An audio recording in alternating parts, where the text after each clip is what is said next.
about you, Pastor Paul? In three ways I am relating with the Muslims, especially the South Asian Muslim community over here, because I came from one of the countries in South Asia, and 90% people, I should say 95% people in South Asia Muslims in South Asia don't speak in Arabic. And you know that out of 1.6 billion Muslims in the world, only 20% speaks Arabic. So I am engaging the South Asian Muslims, engaging with South Asian Muslims. I speak three major languages which are spoken in South Asia. So I have no problem with the language, although in South Asia there are lots of languages and great diversity in cultures. In three ways, as I mentioned, that I am relating with the Muslim. Number one is friendship, making friendship with them. Number two, Christ-like living. That is very important. One of my professors one time said, and I was really greatly inspired by his statement, and he said there are 4 Gospels in the Bible, Matthew, Mark, Luke, John, but there are 5. So then I was questioning myself, why are the 5 Gospels? So he said that is the individual Christians, their life is the. So people, Muslim or Hindus or anybody, any non-Christians, any non-believers may not read the 4 Gospels. Even Christian, how many times they read the 4 Gospels, but everybody want to read our life. So Christ like living is very important to us. If we want to really engage the Muslims and engage with Muslim and making friendship with them. And number 3, loving Muslims. The loving Muslims, there are many ways. So I have lots of South Asian Muslim friends, Bengalis and Urdu speaking and Hindi speaking. So I invite them to my house, to our house, and for dinner or for lunch, and then we talk with each other. And we have conversation is going on, and also I conduct the interfaith dialogue. So in the interfaith dialogue, when I invite my Muslim friends, I ask them to share their faith. So when we respect them, when you honor them, and when you allow them to share their faith, they feel more comfortable. And I ask the Christians also to share their faith. It's a mutual respect. So in that way, we love Muslim. In that way, our relationship is growing. Yeah, yeah. I think if I could just add something here as well, I think it's so important for Christians to really intimately know Muslims. A lot of times we have these stereotypes or fears or whatever, and we hold these, and I have found it many times Christians who hold these, but they don't really meaningfully know Muslim on a deep level. And so I think just breaking through the barrier of really getting to know, some of our Muslim neighbors and Muslim friends is just tremendous. And for me, I just would share one story. I was able to travel recently another time to the Middle East, and we were in the city of Bethlehem on the West Bank, excuse me, and I became very ill when I was there, and needed some medical attention. And I had traveled there before and knew a shopkeeper. His name was Majdi. And Majdi just has shown my family and myself so much love, and has really gone out of his way. When we've traveled to Bethlehem, he personally has been my personal taxi cab and chauffeur and taking us all around and whatnot.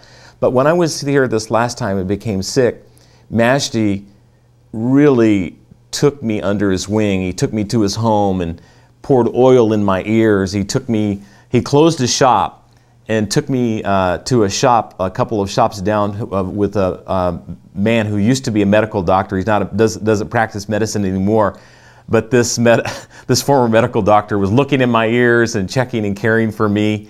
And then Majdi, took me where I needed to go and really went out of his way. And so, it kind of reminds me of the story in the scripture of the Good Samaritan. And, the Good Samaritan, of course, this was told in the context where you would think maybe the Jew would be the hero of the story, but in this case it was the despised Samaritan that was the hero of the story. And I think about that story, and I think of my experience with Majdi, and I think you know, for some Christians that are a little squeamish about Muslims, they need to meet somebody like Majdi. And Majdi is also a peace activist. He really is passionate and committed. And as I've talked and gotten to know Majdi, one of the things that he has shared with me, he really loves peace-minded Christians that come to the region. Some of his favorite people, for example, are the Mennonite Christians that are in the community that really are advocating for peace and justice and reconciliation. And he works with them, and he sees something in them that he really is attractive to him. And so if we as Christians could know Muslims on that level, of personal level, and even not only feel like we have something to give to them, but also be able to receive from them, you know, it's wonderful. So let me kind of broaden it out a little bit then. So this is kind of some conversation on a personal level, but more broadly, as we look out into the Christian community at large, you know, nationally or in New England or even internationally, are there some things that you guys are aware of, like some really good, maybe bright and shining examples of Christian engagement with Muslims that come to your mind that you could maybe share some of those stories as well? I have an idea. Okay. It's, I don't know if this is actually happening yet, but I mentioned that I made a trip overseas not too long ago. I actually went to the country of Jordan, and I went on a fact-finding trip to investigate how we could help the Syrian refugees there. And my vision was that wouldn't it be neat if a group of Christians and a group of Muslims could work together to bring help and relief to the Syrian refugees in Jordan. Call me an optimist, but I would love to see something like that happen, and perhaps even something like that happen here in Boston, where a group of Christians and a group of Muslims could work together to bring aid and relief to these refugees in Jordan.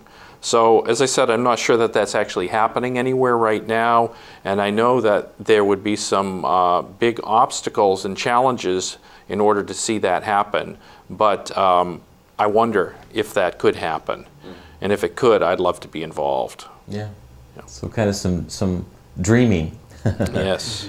Nathan, yeah, anything to add to that? Yeah, there's this is probably where I'll you know, maybe hopefully not just self-serving, but highlight the work of Peace Catalyst International, because I wouldn't be working with them if I didn't believe in the work very strongly and passionately. But there's a couple of things to highlight with regard to Peace Catalyst that I think are really interesting and definitely constructive. One is there are some Peace Catalyst guys in the Raleigh-Durham area in North Carolina, and there's a guy named Jeff Burns in particular, and he's developed a there's others that have had input into this, a model called Communities of Reconciliation. And they are working that out in the Raleigh community. And what it looks like, what I've been told it looks like, is that for a year, a group of Christians and Muslims will meet together once a month.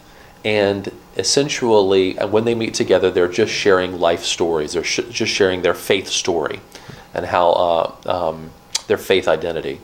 And at the end of that period of time, that group, that community, is working towards some sort of project for the common good of Raleigh.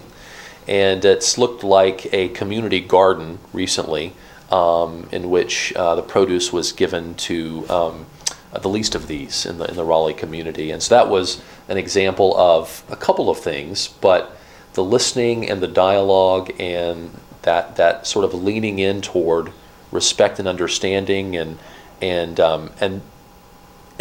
really not sugarcoating things, but really getting to know each other in that setting of a house. I imagine, and I don't know if they meet in churches or mosques, but I think it's in the setting of homes. And then this orientation toward the city, but together, has been really interesting. Another more macro thing in the Peace Catalyst storyline is this past fall, Peace Catalyst was one of 4 or 5 sponsoring organizations for the first annual Evangelicals for Peace conference. And this took place in the nation's capital, in Washington, D.C., at Georgetown University. And it was a day-long event in which some leading evangelicals came to participate in this conversation of what does Jesus-centered peacemaking look like. And so all kinds of things were discussed. Terrorism was discussed. Just war theory was discussed. Christian-Muslim relations in particular was discussed. And so it was called Evangelicals for Peace. And those papers and those conversations, that audio is available actually on Peace Catalyst's website. And so what I think from that, Greg, that's very interesting is that as we all know, in the American evangelical setting, this conversation about a Christian peacemaking approach toward Jesus-centered Christian peacemaking approach toward Muslims is challenging. Some of it has to do with our national identity, and some of it has to do with some theology that gets in the way as well, frankly. So I think what it was PCI stepping out and looking at the landscape. The World Evangelical Alliance was there, Sojourners, the New Evangelical Partnership for the Common Good, and saying, how can evangelicals come at these things differently, but yet stay rooted and centered in Jesus the Christ. So that was a very, very positive thing on a macro level. Who knows where that's going to go, what that's going to spawn, but I was very excited about it.